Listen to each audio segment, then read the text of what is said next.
Welcome to the War Party Podcast, again this week with me, your host, Chris Warren. And guys, things are bad. Things are very bad. I know I say that pretty much every week, but they only keep getting worse. It's not my fault. It's just the news. I only report on it. I did, in fact, wear my glasses today because a friend of mine told me that I should wear my glasses because I wear them on stage because I can't see, and it makes me look smarter. So you tell me if you like the change to the glasses, if it makes me look smarter, if it makes anything I report on seem more factual or credible because I have glasses. I pretty much at all times in my normal life have glasses on. When I record videos, because I'm only in like a 5 square foot space, I don't need them, and I find them uncomfortable, so I usually don't wear glasses in videos. But today we're switching it up. I'm wearing glasses. I can see the monitor on the camera way better right now, so maybe this episode will look better because I can see what's happening. So that's a little change for today. That's what's going on with me. Oil. As of this morning when I checked on Sunday, which is when I'm recording this, oil's at $98. Guys, that is not good. That is 47% higher than it was trading for last month. That means it's almost 50% higher than it was trading for in February. That is not good. I've seen in my own local area, gas is almost at $4 a gallon. We were sitting at around $3 a month ago. So I'm seeing the personal effects of this. And as we remember, we discussed last week that the IEA, International Energy Agency, kind of like we discussed it last week, like the NATO or the UN for energy needs and oil. Well, as we discussed, they released, got all these countries to release their massive oil reserves to try to subsidize oil while the straits, difficult right now, for lack of a better word. And that was in an attempt to stave off oil prices. And then we look at it, and oil's at $98 a barrel. That's not really, like, down. And gas at the pump is almost $1 more. Doesn't seem like it worked. That was our Hail Mary. That was the world's Hail Mary to try to save the economy and save the oil industry and protect consumers from inflated prices and inflation in all of these nations' currencies, because they're all inherently tied to energy and oil, and therefore will have inflation if that has inflation. And it doesn't seem to have worked. It doesn't seem to have worked, and so that is really not good news for everyone. Sorry about that, guys. Sorry to start negative. I'm just kind of freaking out about that.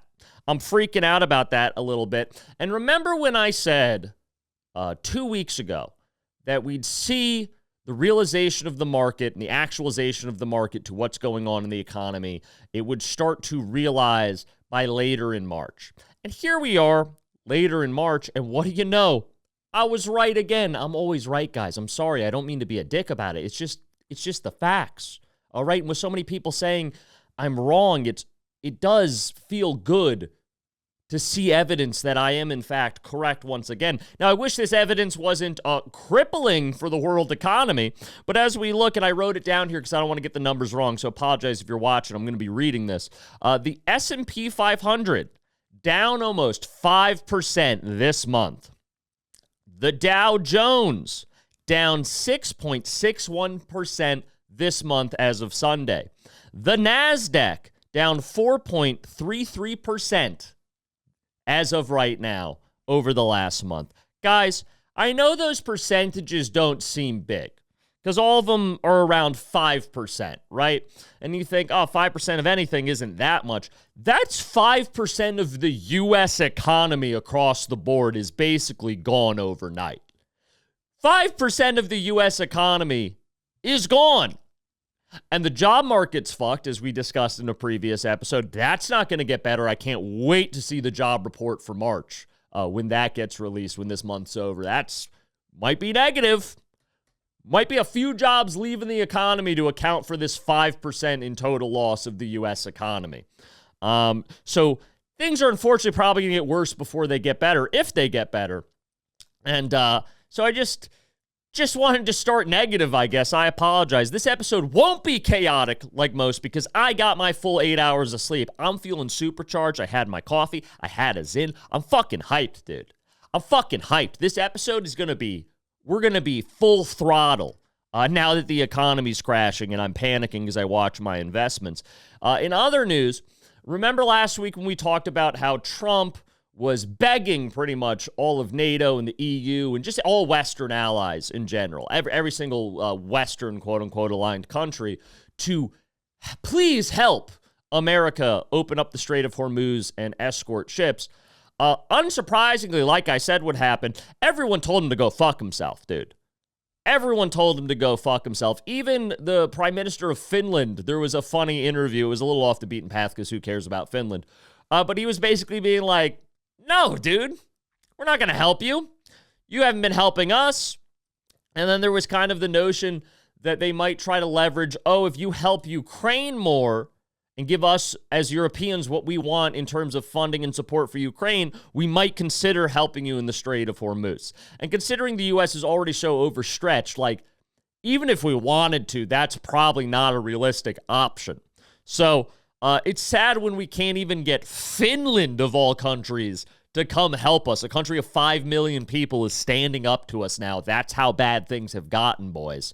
It's not good. And it turns out that if you as America, as the American President Donald J. Trump, if you constantly harass and alienate our allies, what used to basically be colonies in Western Europe, they used to do everything we said. They went with us on that tromp through the Middle East and the global war of terror, no questions asked, with the exception of France. And now they're telling us no to opening up the Strait of Hormuz, something that would actually even benefit them. But they're like, the situation's so fucked, I don't even think we could fix it. And even if we could, go fuck yourself for how you've treated us. Because it turns out alienating them with massive illogical tariffs, which we've talked about before, alienating them with the foolish decision to try to, like, annex Greenland when we basically had everything we wanted out of it. It's like the stupidity in terms of foreign policy under this administration is so frustrating.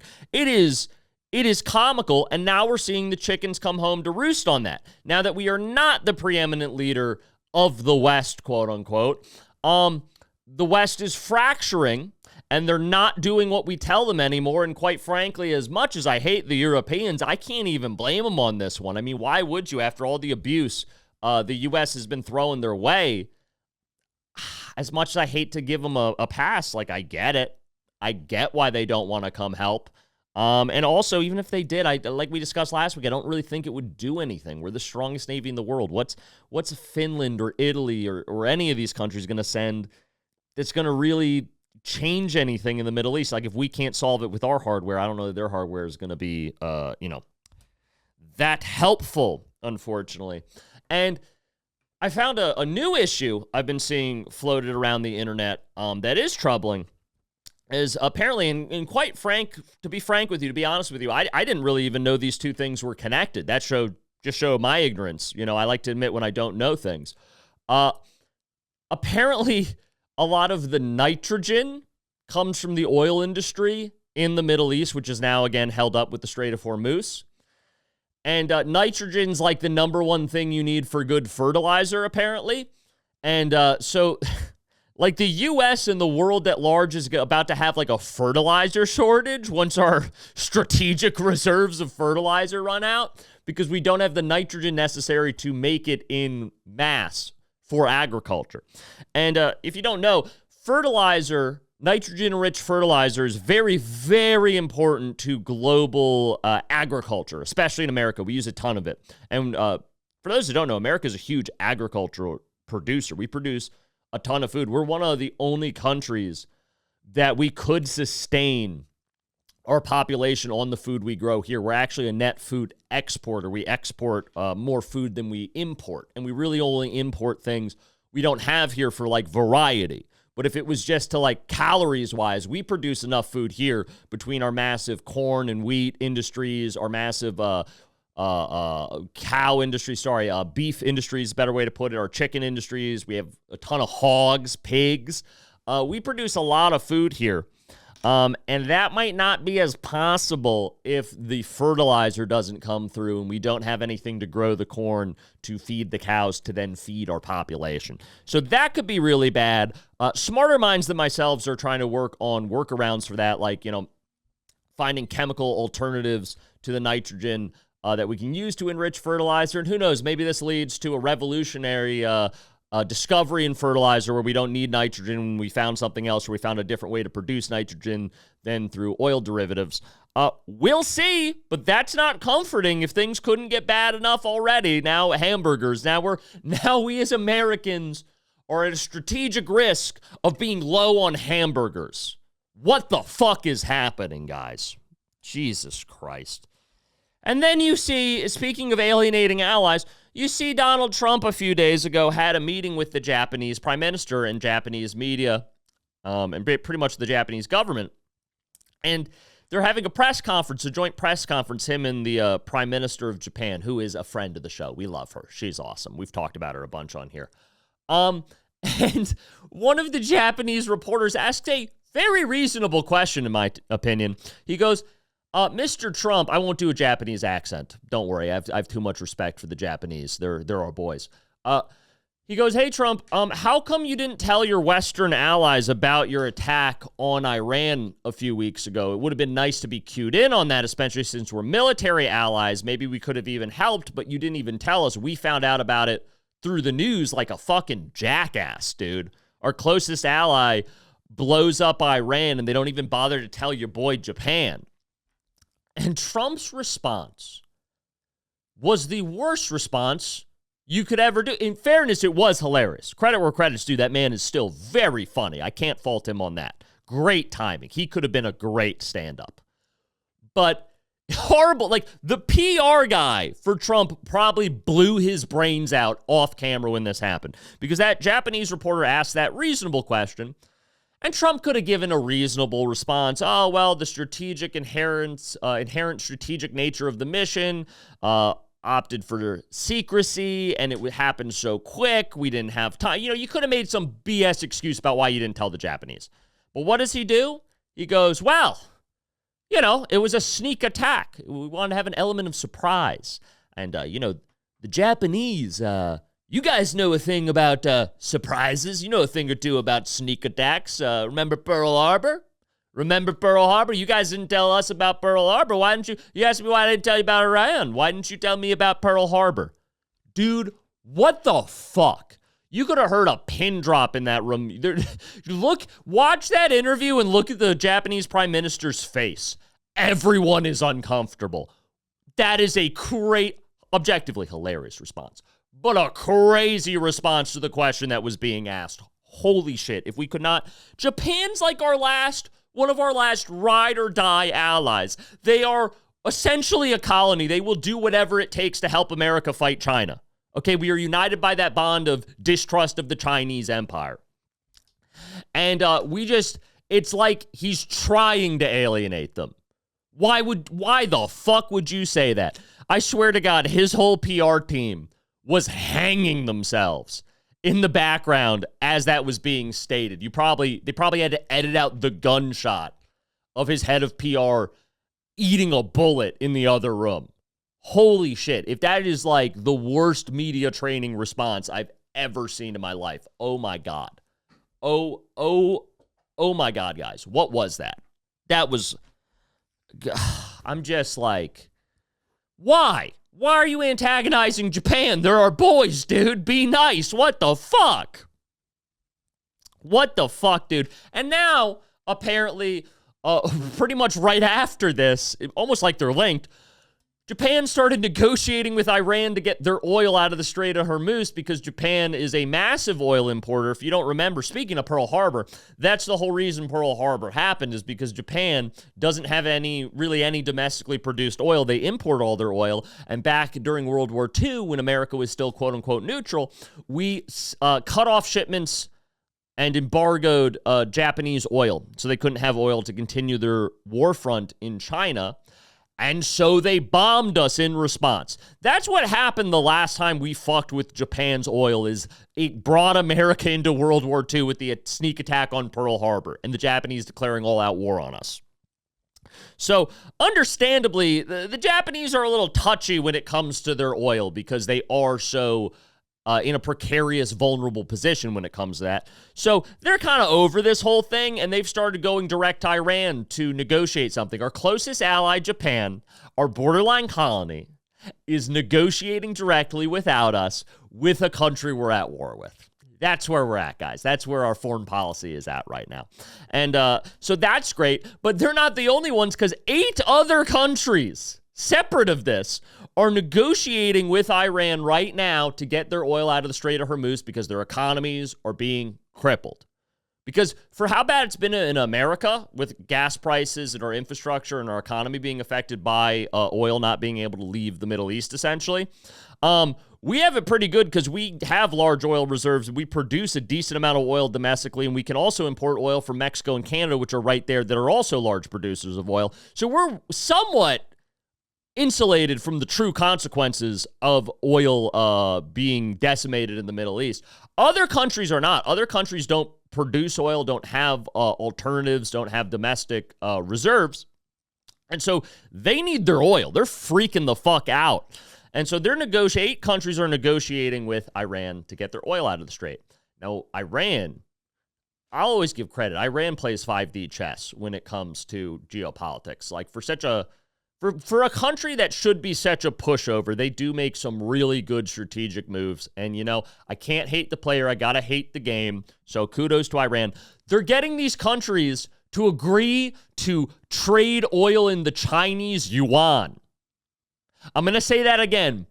They're getting these 8 countries to trade for oil in the Chinese yuan instead of the US dollar. That is the agreement they're trying to negotiate right now, so these 8 countries can get their ships safely through the Strait of Hormuz and get access to their oil and not have their economy collapse. So they're probably going to take the offer. As of right now, they haven't officially taken the offer, none of these countries. Maybe things have changed by the time this releases on Monday. I almost guarantee almost all of these 8 countries will take that. And then if this works and they start getting their oil and it's safe and it looks like it was a good deal, I wouldn't be shocked if a lot of other countries jumped on that fucking train and started trading for oil in the yuan. And Iran is building up their reserve of yuan to replace the dollar as a reserve currency. China is facilitating this behind the scenes. And guys, I've talked about this at length on the pod, so I'm not going to go into a huge thing because a lot of you probably already know this, but a little refresher course, and for those that don't know, this might be new information. The U.S. dollar isn't backed by anything anymore. It's not backed by gold ever since the 70s when Nixon took us off the gold standard.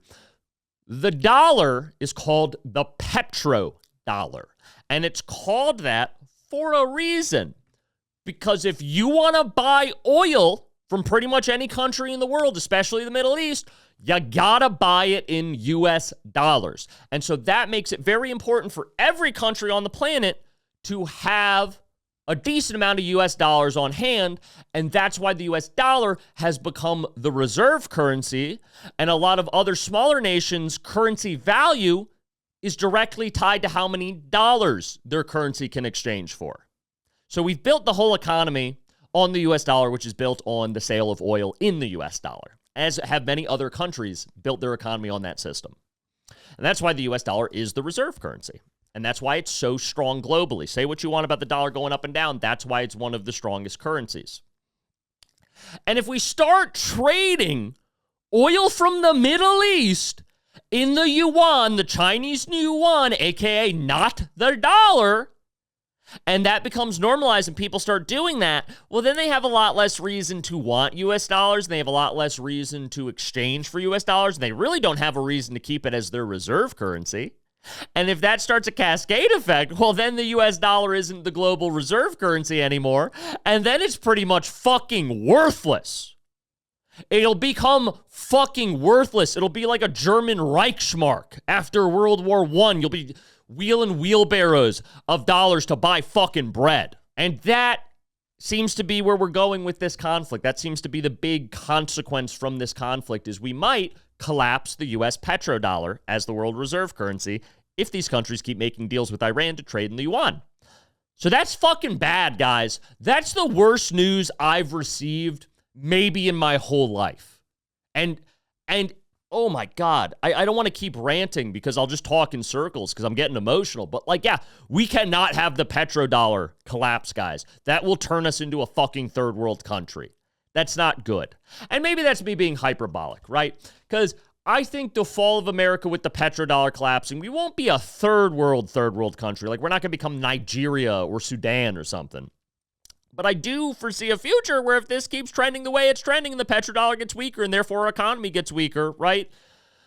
We're going to become like the UK.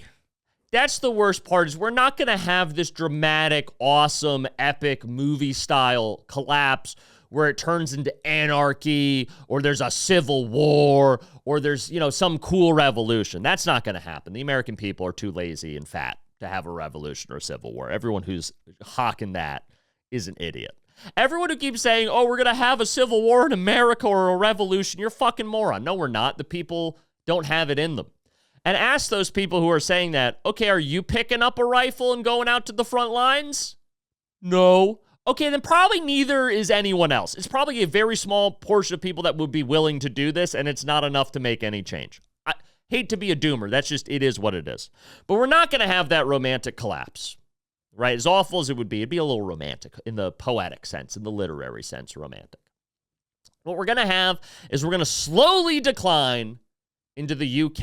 You're going to see the trajectory of the British Empire. They went up. They became the most powerful country in the world, the biggest empire the world has ever seen. The sun never set on the British Empire. That's why everyone in the world fucking speaks English, is because they ran the world for a long time.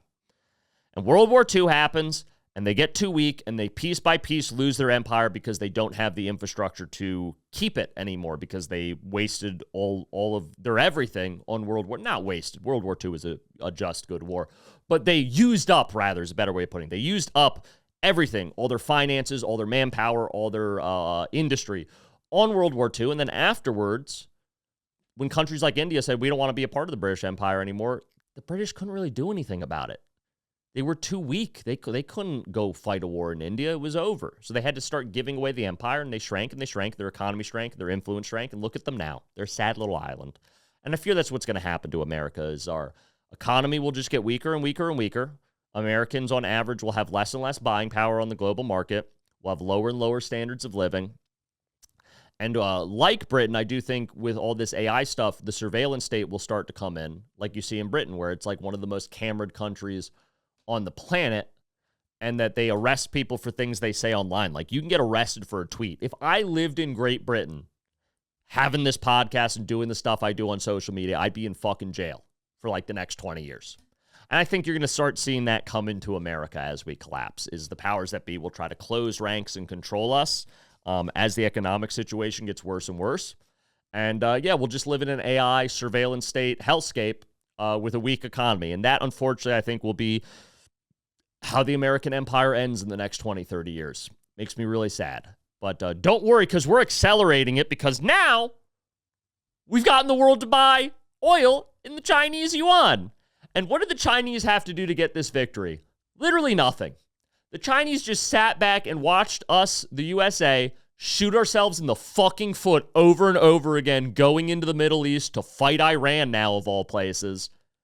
And they just sat back and they went, hey guys, you want to buy oil with our money? We're pretty chill. And everyone went, we're kind of sick of America. Sure, we just need our oil. And so I think people will look back in history to, if this deal expands past if this deal A goes through with these 8 countries, because it hasn't officially gone through, I think it will probably, and then goes and expands to more countries, like 30, 40, 50 countries start trading oil in the yuan, it's fucking over. And we'll look at this moment as this was the death nail in the U.S. empire. It didn't fall overnight after that, but that's where the decline became irreversible, the point of no return. So, Jesus fucking Christ. We did all of this and sacrificed all of this to what? Fuck up Iran? To what end? Who cares? It's Iran. Like, what are we doing? Now oil's being traded in the fucking yuan. I'm sorry for going on a rant. That's just so bad, guys. It's truly so bad. Our one saving grace with the yuan situation in the Strait of Hormuz might be the fact that China historically does not allow the yuan to be traded that freely on the global market because they do a lot of currency manipulation. And part of being able to do that is they keep the yuan in China, which is basically a fake economy that the communist government of the country controls directly. So they can kind of arbitrarily decide what the yuan's value is. And now, if they're starting to trade the yuan globally for oil or allowing people to do that, that means a lot more currency, the yuan, is going to circulate out of China, a controlled environment, into the global market where they cannot manipulate and control it as much. Because once it enters the real economy, then it starts to normalize and get its real value. Not its perceived value that China holds at, but its real value of what you can buy with it globally as other countries start to use it. And I think that could be a saving grace, that in putting out the yuan in this situation with Iran, because clearly China greenlit this and is working with Iran in the background for these deals with these 8 countries and the countries in the future,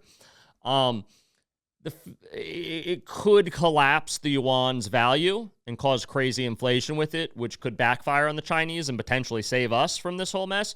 That being said, the Chinese are pretty smart. Again, hate the game, not the player. I credit where credit's due. As much as I oppose the Chinese, they are really good at geopolitics.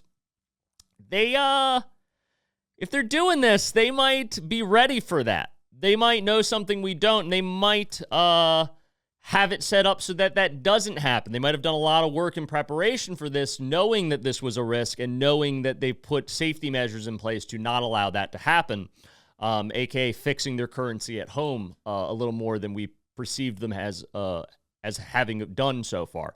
So that's a potential. It could collapse China's yuan value, but the fact that they're doing it means they probably accounted for that, because the guys in the Chinese government probably know a lot more and are a lot smarter than me. So if I've seen this problem, they saw this problem, and they probably did something to get around it, unfortunately. But here's hoping that it was a blunder. Oh, and while all this was happening, China's not just flexing its muscle economically with that yuan oil deal.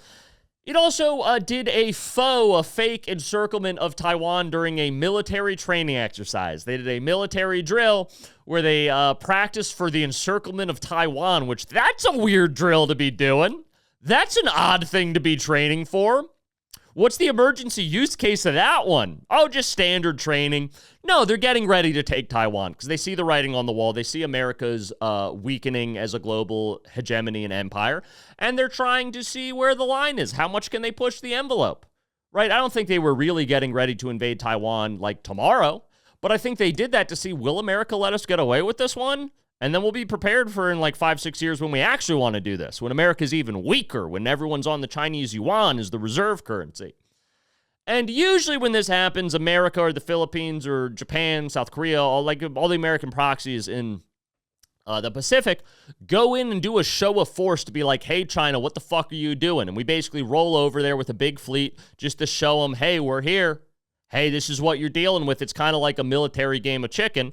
And China usually chills out and backs off. But not this time, because we're so wrapped up in the Middle East. We couldn't do that. So China just got to do the whole drill unharassed.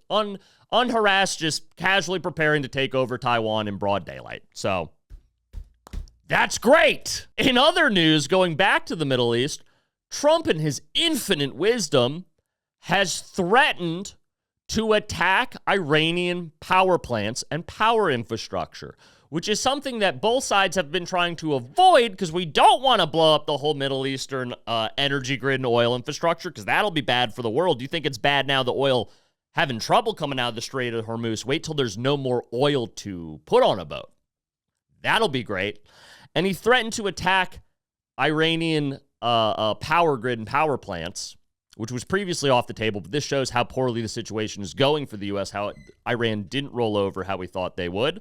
And so now we're resorting to these tactics where we're doing crazy threats on energy grid. And understandably, Iran has not taken this super well. They're not thrilled about it. And so in response, they struck Diego Garcia, dude. They struck, for those that don't know, and I'll put a map up here, Diego Garcia is one of our launching pads, right? It sits between Asia and the Middle East. It's a little island, a little like archipelago. And we have a bunch of assets there. That's where we launched the B-2 bombers to go blow up Iran's nuclear sites back last year. So it's a pretty important base. And what makes this so significant is the damage wasn't super severe. That's not the problem. The issue was previously we didn't think Iranian missiles could reach Diego Garcia. We thought that base was safely out of Iranian capabilities to strike. It was out of range of their missiles. And Iran went, yo, check this one out, and showed us that their missiles actually have a range that is hundreds of miles farther than we previously thought. So that's not good that we're now finding out we underestimated Iranian capabilities and they can reach out and touch us in Diego Garcia. If they can do that, what other bases are now in range of them? Look at the map. Look how it spreads out. They can go that far in every direction. So what other U.S. assets and allies and bases are now in range of Iranian missiles? And we're threatening to destroy their energy grid? They're not going to take that one lying down, dude. There's a lot of new targets now that they've revealed this long-range capability. And it's also one of those things that we had previously thought Iran was using everything they had to combat us. And it turns out they were holding back a little of their power level. And they still have a few tricks up their sleeve. So if they're just revealing this now, this far into the conflict, that they have a way longer range, what other magical secrets are they holding on to? What other military assets that we were previously unaware of are they hiding? And when are they going to bust them out? And what are they going to do with them? So that's a little scary. That's a little scary to be like, they might be a little more capable than they clearly are more capable than we previously thought, but they might even be more capable of that. And that's going to be a weird day if and when that comes out. So that's a little troubling. But don't worry. The U.S. handled this news of Iranians' new long-range missile capabilities hitting Diego Garcia. We handled this news like super maturely and super calmly and rationally. And so we've decided to start moving more troops to the Middle East. Way more troops. I saw, we talked about last week, the 5,000. Now they're moving 2,500 U.S. Marine Expeditionary Forces over there. They'll probably move a lot more in the next few days now that this is all breaking news. And there is rumors that the idea, and these are unfounded rumors, these are just from some sources, that the idea of an Iranian boots on the ground situation isn't necessarily unimaginable anymore. Before it was like, no way, we won't do that. Now it's like, well, it might. It's in the tool belt. It's in the arsenal. It's one of the options. It didn't used to be one of the options. Now it's one of the options. So that doesn't mean we're going to ground invade Iran, but it does mean that, like, we're not against the idea if it comes to that. And with this administration being so gung-ho on just doing shit by the seat of their pants, just shooting from the hip, we're moving the troops over there. Might happen. We might do it. And that would be horrible, dude. Listen, I love war as much as this next guy. It's the War Party podcast. But putting U.S. troops, boots on the ground in Iran would get thousands of U.S. soldiers and service members killed. And that's unacceptable, dude. We're not, what the fuck? To what? To defeat Iran so Israel gets rid of its biggest opposition? How does that benefit us? This seems to be benefiting Israel quite a bit, but not us. What the fuck, guys? The change in dynamic from back in the day of Israel being the junior party in this relationship as like an outpost of the West in the Middle East, to over the last like 4 decades, Israel really flipping the script and getting so entrenched through AIPAC and other Mossad operations like Epstein into the U.S. government and power structure, to now where they called the shots. They were the ones who, as we discussed, they were kind of the ones that made the call, we're going to we're going to attack Iran, and basically put a gun to the U.S.'s head and made us do it.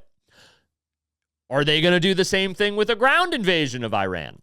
I don't love this. I do not like this one bit. In relation to all that, Russia has quietly, it's not talked about as much as maybe it should have been, has quietly been assisting Iran with a lot of its intelligence network to help them target U.S. assets, right? And that's the thing.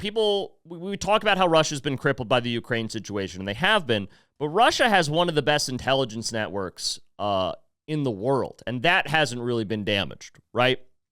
So they've been leveraging their intelligence network, which is one of the last real military assets they have left after the Ukraine situation, to assist Iran in targeting U.S. assets and kind of giving Iran a little bit of a equilibrium in terms of the information war, because that's so much of modern warfare is like intelligence assets.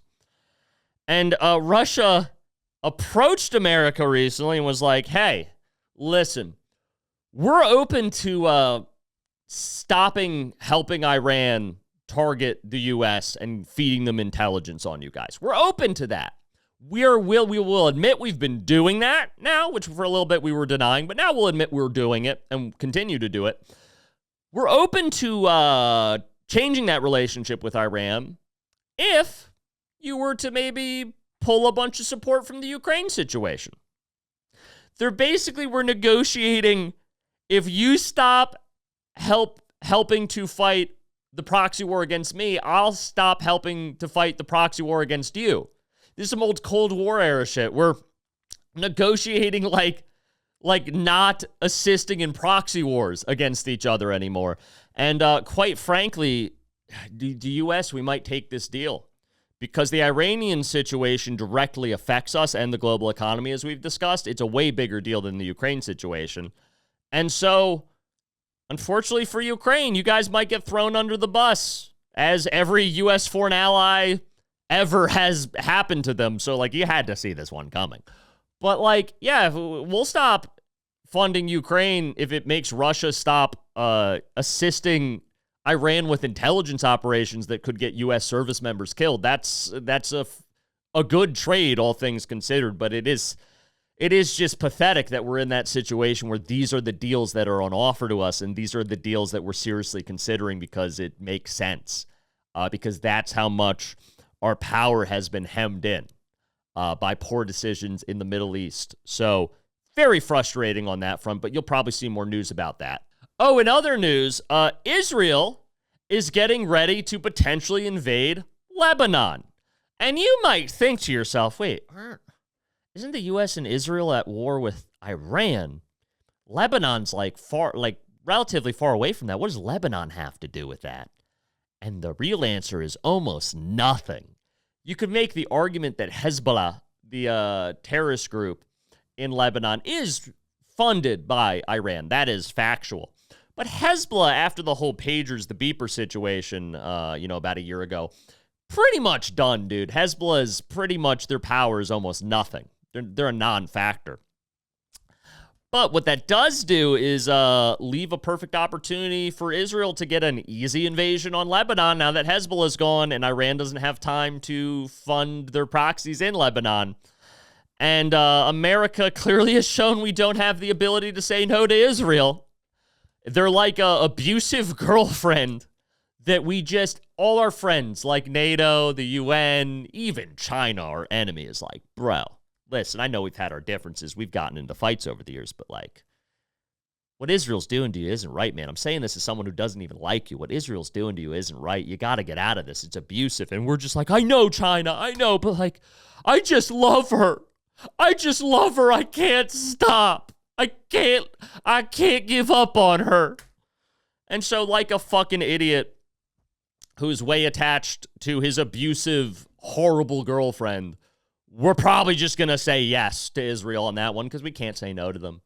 I can't say no to you, Israel. You're just so hot. And that's the best part. They're not even hot. It's just, we're insecure. So we don't think we can ever do better. So we're really attached to her. Israel, that is, in this metaphor. That metaphor got a little muddy, but you get what I'm saying.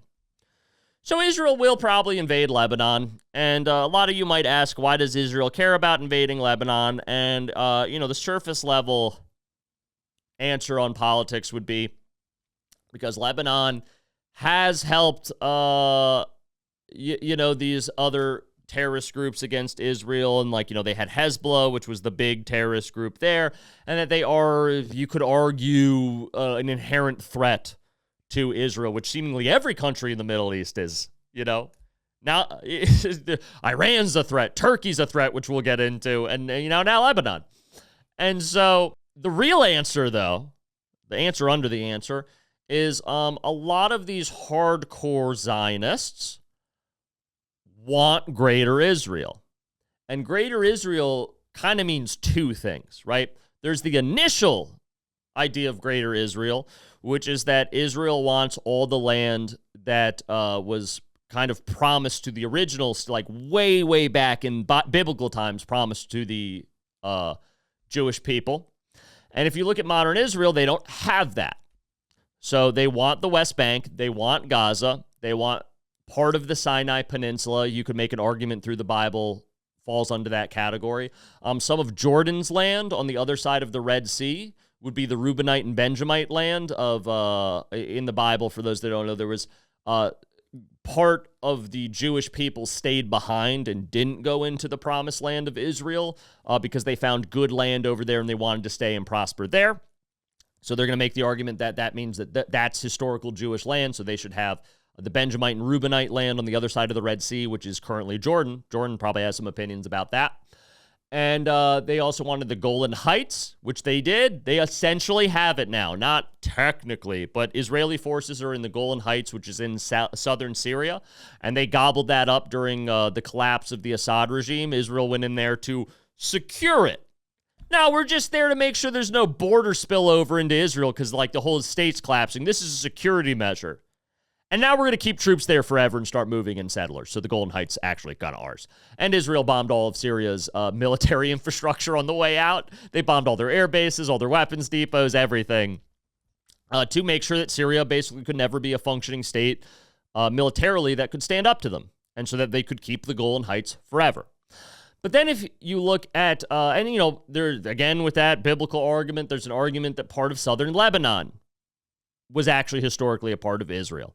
So that's why they want all these places. Now, that's the first definition of Greater Israel, which seems to be causing enough problems as is. But don't worry, there's a second definition. Because you'll see that a lot of the hardcore guys want the real Greater Israel. Because that other one, that's not enough. That's only doubling our land. That's doubling our land isn't enough. We need more.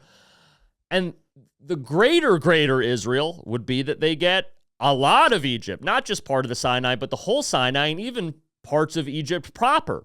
And that they get all of Lebanon, and they get a large portion of Syria, and they get even larger portion of Jordan, and so on and so on. Depending who you ask, that can keep expanding. It seems to have no definitive end to where the greater Israel is, and that will lock them in a forever war with all of their neighbors to continue taking land. So that's the real reason. That was my long-winded way of saying that's the real reason Israel wants to go into Lebanon. It's all the bullshit about security. Yeah, there's an argument for that.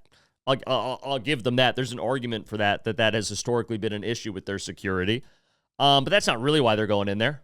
They're going in there because they want to take it as part of Israel and start colonizing it and pushing the native population out. So that's what's going on over there. They're always being a real chill dude, as you can see. A great person for us to be in such a tight relationship with. You know, for being our greatest ally, they kind of seem like our greatest liability in terms of foreign policy and geopolitics. They seem to drag us into a lot of problems. You know, this Iran situation being the most recent one. So, not great. All right. And again, I always have to pray before anyone starts saying, oh, that's anti-Semitic, Chris, or that's anti-Semitic conspiracy theory. Fuck you. I am a religiously observant Jew. I'm a proud Jew, by the way. I'm not embarrassed to be Jewish. I'm religiously Jewish. I'm not just like on some culture shit. Like I live my life as best I can in alignment with the principles in the Torah to be a good Jew every day. I do the Shema every morning, which is the Jewish prayer. And I just get annoyed with these Zionists because if you look at all the biggest Zionists I've met in my life, they're not religious. Look at Netanyahu. He's not particularly religious. I don't really see him in a yarmulke that often. I don't see him rapping tefillin every morning. He just kind of seems like a secular guy. And so these realistically mostly secular people telling me that it's part of my religion somehow in their concocted weird version, because you don't see it anywhere in the Bible, a justification for this This is all some shit they retrofitted and, made up, basically. But it's part of my religion that we need to go out and conquer the whole Middle East for the Jews. And that if I disagree with that, I'm a bad Jew. I'm not a good Jew. Fuck you, man. Fuck you. Shut the fuck up. You atheist. You fucking atheist. You're going to try to use my religion to justify your forever war in the Middle East? Go fuck yourself. Go fuck yourself. We're not controversial opinion. This is a little inside baseball with Jews. I am of the belief that we're not supposed to go to Israel until the Messiah comes. And if you read the Bible, kind of pretty clear on that if you don't have a loosey-goosey, crazy interpretation of it. If you read it the most close to the literature itself, kind of pretty clear on that we're supposed to be in exile right now, atoning for us failing God in the past, and that when we do enough mitzvahs, good deeds, blessings, that God will show us that we have redeemed ourselves by sending the Messiah, and the Messiah will lead us into Israel, the promised land. He'll lead us back. He'll take us out of exile, collect us all up, and bring us back there.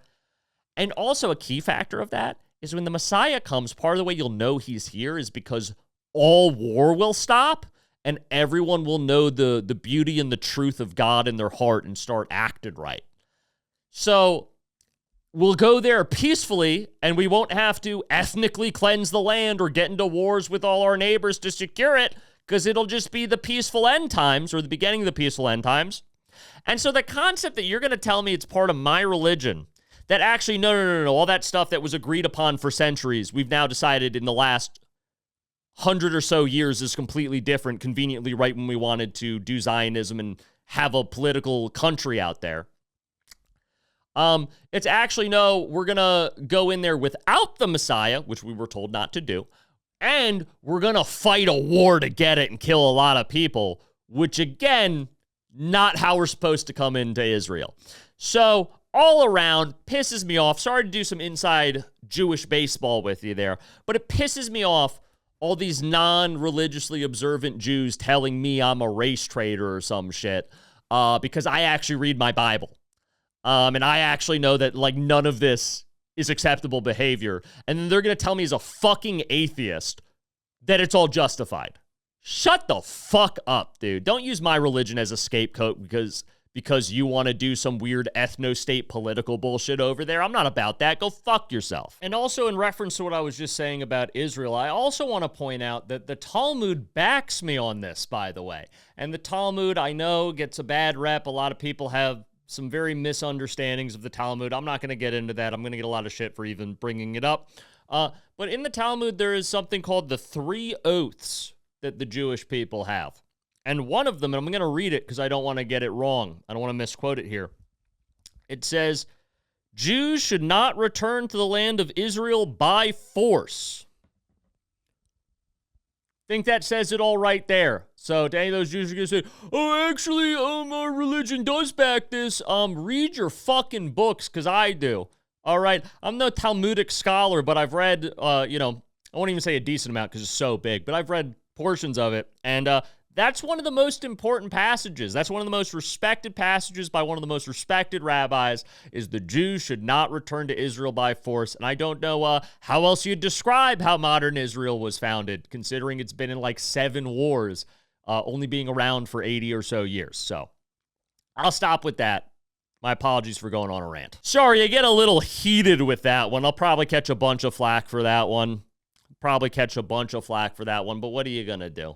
What are you going to do? It is what it is. In other news, Afghanistan and Pakistan, remember they were having a war right before the Iran war, so it kind of got overshadowed by everything. But Afghanistan and Pakistan have been fighting a war pretty much the whole time we've been fighting in Iran, so it hasn't got a lot of coverage. And they've recently kind of have a loose truce. They're kind of in a ceasefire. Knowing how that goes, probably by the time this podcast released, 12 hours from now, they won't be, so don't take that with a grain of salt. Check the news after this, see where they're at. But apparently, a big thing was that a rehab got bombed, Afghanistan accidentally bombed a drug and alcohol rehab in Pakistan and killed a bunch of people. And both sides were like, come on, dude. Like, what the fuck was that? And they were both, Afghanistan was like, honestly, my bad. And give it to the Mujahideen. How are the Mujahideen more concerned with civilian casualties than the U.S. and Israel? What the fuck? How did it get to this? And they were basically like, we didn't mean to do that. Sorry, we thought it was another place we were hitting. Our bad trajectory. Let's call a truce for a little bit and figure this out. This whole thing's gotten a little out of hand, don't you think? And Pakistan was like, yeah. And they both decided to be like mature adults about it and try to like come to a peaceful resolution. But can you imagine? You're a junkie in Pakistan. You already live in Pakistan. That's already awful. No, sorry, Pakistan. Like you guys know, I've seen the videos. It's not great living over there. And you're addicted to heroin in Pakistan. And you go to a rehab. And you're like 30 days clean. You're starting to feel good. You're starting to be like, wow, I think I can do this. I think I can do the sobriety thing. I'm so glad I'm off drugs. And you're getting released in like 3 days. You're a little scared, so you're going to have to go back out into the real world. And it's like, well, it was easy to stay sober in rehab because this whole environment was built around the program and keeping me sober. But like, when I go out there, man, I'm going to have to be back in the real world. The temptation's going to be there. My old friends are going to be there. The old places. I got to really adjust my life and figure out a meeting schedule so I can stay sober on the outside. But I think I can do it. And then a fucking cruise missile blows up your rehab. It's not funny. I do feel that sucks. That sucks. But, in terms of things that get blown up during war, I guess, it is a tragedy. I'm sad about that. But, like, also schools and hospitals have been getting blown up. So, I'm not going to pretend that this one's more worse than that. Probably the schools is the worst one. That's a pretty bad one for people to be blowing up. But, yeah, it is. I personally am connected to junkies and addicts around the world because of my sobriety, so that one hit a little weirdly close to home for me.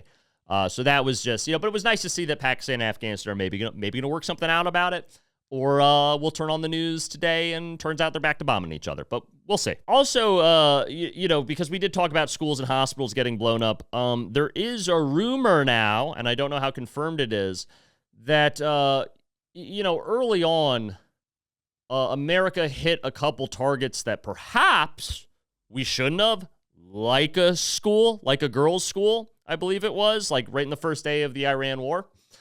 And the argument is now and it's not even an argument, it's a rumor, right? This is a little conspiratorial. So I want to just address that, so take this with a grain of salt. They're theorizing that the reason some of those targets got hit like that, because say what you want about America, we do kill civilians, but like we do try to keep a veneer of being the good guy. I will give us credit for that. We don't actively try to bomb schools. We'll let Israel do it for some reason. Our crazy girlfriend can do that. But like we personally try not to do stuff like that to the best of our ability. And sure, there are accidents. We have done shit like that in the past before. But I truly don't believe the U.S. military intentionally bombs civilian targets like a school or a hospital. So it did seem out of character that we did this. And now there's the rumor that that was all because we were using AI. We were using AI to run numbers and target, to pick targets basically for our missiles and our airstrikes, because it would take too much time to have some bean counters sit down there and run through the numbers on a calculator and look at a map. Don't want to bother with that. So we'll just run it through fucking Grok and see where Grok says it's the best place for us to bomb. And apparently, as we know, AI is not perfect with things. And apparently AI, for whatever reason in the numbers, thought this girls' school would be a great place to bomb. And no one fact-checked it. No one looked over the list of places on the bombing list and went, wait, what's that one? We just went, the AI is probably right. And we bombed a bunch of, because that wasn't the only place. We bombed a bunch of places we really shouldn't, that had no strategic value, that a lot of innocent civilians died in. And that's fucked up. And we're America, guys. We're better than that. That is not how we should be operating. And the fact, listen, if you make a mistake, you make a mistake. Doesn't excuse it, but it happens. We saw it happen in the global war of terror a bunch of times. But it usually was an honest mistake. The fact that you outsourced the job to AI and that it wasn't a mistake born out of like honest miscommunication. It was a mistake born out of complete negligence that you handed this over to an AI to do. And they were like, oh, I mean, it wasn't really me that killed the civilians. It was the AI.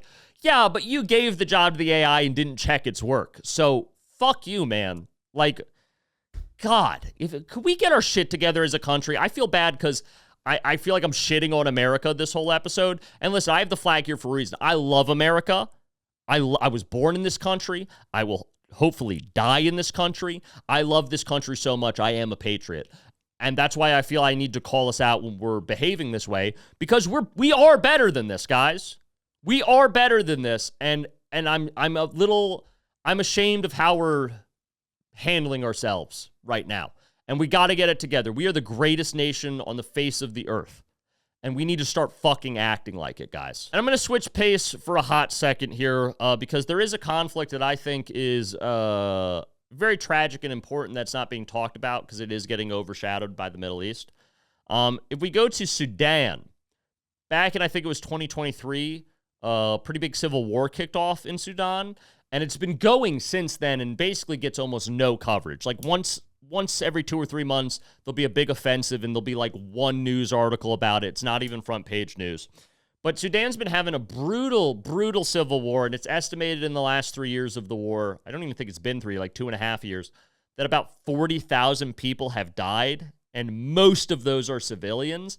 And I'm going to tell you right now, those numbers are not accurate. It's way higher. It's way, a lot of independent people looking into this, because those are the official government numbers. A lot of the journalists, independent journalists who've looked into this are like, it's closer to 100,000. It's probably over 100,000. And again, most of those are civilians, which is terrible. Because it's a brutal war where like ethnic cleansing is going on, which to be fair, that seems to be the theme of a lot of wars recently. Don't love that the world's gotten to that point. But yeah, they're just going in and like the other side, they'll just kill everyone in a village and light it on fire and burn it to the ground and burn all the crops. It's like some old school, like medieval warfare shit. And there's two sides. There's the government side and there's the rebel side. Although at this point, they're pretty much at power parallel. So it's like, who really is the government when the rebels have just as much of the country and power that you have? It's kind of like, being the official government's kind of a... what does it really mean at that point? But this is part of the ongoing proxy war between the UAE and Saudi Arabia, which we talked a little bit about a couple episodes with Yemen. The Saudi Arabia and the UAE are quietly locked in this weird Cold War. Their version, it's like an Arab Cold War, where they're having proxy wars all over the world and trying to fuck each other over because both of them want to be the preeminent Muslim authority oil country in that region. And so it's a lot of it's pride, but a lot of it's economics, and a lot of it's just practical politics. And so this is the next front of their proxy war is Sudan. So the UAE is funding the rebels, and the Saudis are funding the official government, and they are giving both sides tons of weapons and money and training. And then both sides are killing each other. And that's what's happening there. So leave it to the Saudis and the UAE. I hate how they always get a pass. Both those countries are fucking evil, dude. They're evil. They're literally, they get a little credit nowadays, because this is the one thing I want to address. They get a little credit nowadays because they're against Israel, which granted, Israel, pretty evil right now. Okay? I'm not defending Israel in any way. We just talked about them. They're doing evil shit. But then people think, oh, Saudi Arabia and the UAE are criticizing them, so they must be good guys.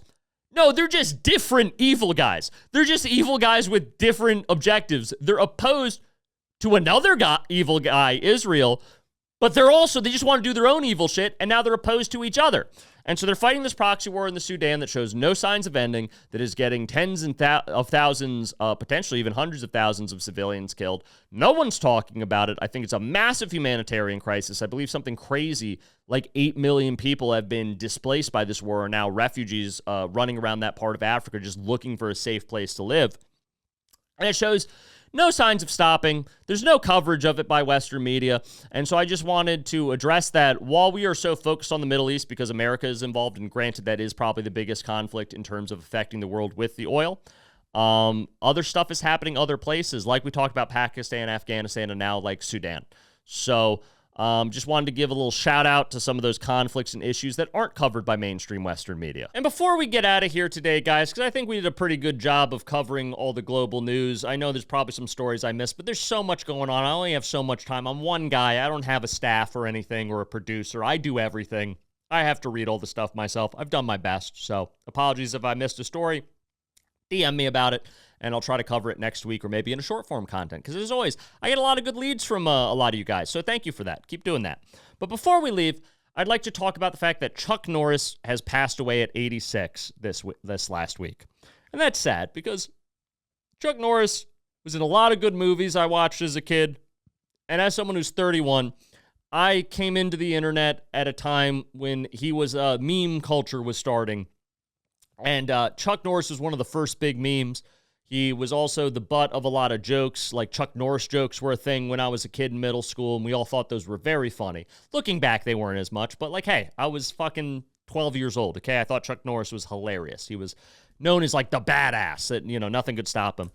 And a lot of people, I made a tribute video to him, really just asking people to donate to his charity, Kickstart Kids, which is, for those, I'll plug it again because I think it's a good charity. It's a nonprofit after-school program that brings martial arts into schools around the country, about 100 schools in the country. It's still going, with the goal of teaching kids discipline and self-respect and esteem through the practice of martial arts. And it's found that like kids that participate in that program have a crazy like 98% graduation rate in schools where the graduation rate for high school is not that high. So it really is working. It's helping kids. And one of the beautiful things about it is it's really cheap compared to other martial arts programs. And I don't know the exact price off my top of the head, but it's like half the price of a lot of these things. And if you are someone that cannot afford that reduced price, Chuck Norris made it a point that he said when he started the organization that no child who wants to participate should ever be turned away. And so if you are not able to pay that price, you just get to do it for free. They'll just let you in for free. No questions asked. You can come participate in Kickstart for Kids Kickstart Kids, because he wanted to help children. And I thought that was very beautiful. And so I made in my tribute a call to donate to that charity because, all jokes aside, I think after-school programs are very good. They help a lot of people. They can make all the difference in a child's life, especially if you're in a bad environment, where Kickstart Kids is. It's in a lot of areas that are underprivileged, for lack of a better word, and a lot of school systems that are struggling, and it's had a huge positive effect in those places, and those school systems rave about it. They're very happy to have it there, and it's helped a lot of people over the years. And, I was lucky enough that I grew up in a decent area, and I didn't have to worry about that stuff. And, but I know a lot of people grew up in areas where maybe your environment after school was a scary place, where there was gang violence, where there was a lot of crime or a really scary home situation. And I know for a lot of kids growing up going to an after-school program like Kickstart Kids that was free, when you couldn't afford another thing, probably helped a lot of people out. And I think that's beautiful. And I think after-school programs are something that's kind of disappearing in America, and it's important to support those. So I would encourage you, if you feel inclined, I never ask you guys for money. I won't ask you for money, but I will say that if you want to support the podcast, please donate to Kickstart Kids. I think it's a beautiful program. That would be a beautiful thing you could do. Now, I got a ton of shit on for this online when I posted this video a couple of days ago. Because to be fair, unbeknownst to me, I'll admit it, I didn't even know. Apparently, Chuck Norris was like a hardcore Zionist towards the end of his life, and there's like pictures of him with Netanyahu and shit. And listen, at the end of the day, his charity that he did that was really good has nothing to do with that. They're not connected. It's not like the money to Kickstart the Kids goes to Israel. It goes to help kids. So I think you can still support the charity, even if you disagree with Chuck Norris's beliefs on that, which clearly, as I've stated on this podcast, I do. But also, he died at 86. He was a boomer. He was a Republican boomer his whole life. What did you expect his opinion on that situation to be? Let's meet people where they're at and be honest about that. Like, yeah, of course he supported Israel. He's an 86-year-old Republican boomer. All my older relatives that are in their 70s and 80s are usually Republican, and yeah, they usually support Israel. That's what that generation did. It was a different time. People had different opinions on that stuff. It wasn't as nuanced. That's just what they did. And I also want to mention, and again, because I've talked a lot of shit about Israel in this episode, so I think my opinions on it are very clear, so I don't want that to be misconstrued. But I think it's important in life, not just for this issue, but for really any issue, is you shouldn't judge someone by their worst opinion. People are multifaceted and complex, and they can have a really bad take on a situation like this, and they can still be a decent human being. We can disagree with people without throwing them out, all right? I have tons of friends who have different opinions on a lot of issues, a lot of opinions that I think are horrible, right? That doesn't change. That doesn't make me stop being friends with them, all right? You need to talk to people on the other side of whatever issue it is or whatever political side of the spectrum you fall on, because we need to be human. We need to understand that people are not their worst, not the equivalent of their worst opinion, and that people are multifaceted, as I've said, and that they can still, in spite of that bad opinion or bad take, have a lot of good qualities and do a lot of good stuff. And I think Chuck Norris is an example of that. Well, yeah, me and him, we disagree on the whole Israel and Netanyahu thing. Okay, we do. I've been pretty clear about that. I don't think that makes him an evil, horrible, irredeemable human being, and that I can't appreciate the good he's done with his charity to help kids, and that he also participated in Make-A-Wish Foundation. He was a huge advocate of better treatment and care for veterans. I mean, he supported a lot of good causes. I'm not going to throw the baby out with the bathwater. Yeah, he's a fucking moron when it comes to Israel. 86-year-old boomer, what do you expect? But, like, I don't think that makes him, like, some reprehensible human being that I can't be sad about the fact he's dead. And I can't be thankful for the good work he did with Kickstart for Kids. So that's my, that's what I have to say about that. Well, guys, that has been another wonderful episode of the War Party Podcast with me, your host, Chris Warren. You can find me on Instagram at Chris Warren Comedy. I have the same handle on TikTok. Please like, comment, subscribe, follow the podcast. It grows every episode. We get a couple more of you viewers. We want to keep it growing, because if this could become my full-time job, that would be awesome. We could do a lot of stuff with this, make it even better. That would be great. So please keep supporting. Like I always say, if you have any comments, questions, concerns, you can either comment on this video or you can send me a DM on Instagram. Again, I don't really check my TikTok DMs because they have a lot of weird stuff in there. But if you want to DM me on Instagram, I try my best to respond to all of them. I don't always get to all of them, so I do apologize if you're sitting there like, I DM'd you and you didn't get back to me. I'm sorry. I try my best. So feel free to contact me on there. I'm supposed to plug shows. I plugged shows last week, like I'm supposed to, because again, I'm bad at business. But let's look at the calendar. On the 27th, in my home state of Connecticut, I will be doing a show at Two Roads Brewery with my good friend and hilarious comic Cody Marino. Go check him out. So that'll be a good show. If you're in Connecticut, want to see me, come out to that. That'll be fun. I then have some personal responsibilities the rest of the weekend, so I won't really be doing shows for the rest of the weekend that Saturday. But coming back around to the 31st, I have a local show here in Westport, Connecticut. Again, I'll be in Connecticut most of this next week because I am handling some stuff at home that doesn't allow me to travel. It is what it is. But that's fine. We're still going to get some shows in. And that's going to be at a local clothing shop. It's a little pop-up show. It's going to be a lot of fun. I'll post it on my story with the details there. Not going to shout out the business because they probably don't want to be associated with this podcast. That's fine. But I'll be there with a couple friends of mine. It'll be a good time.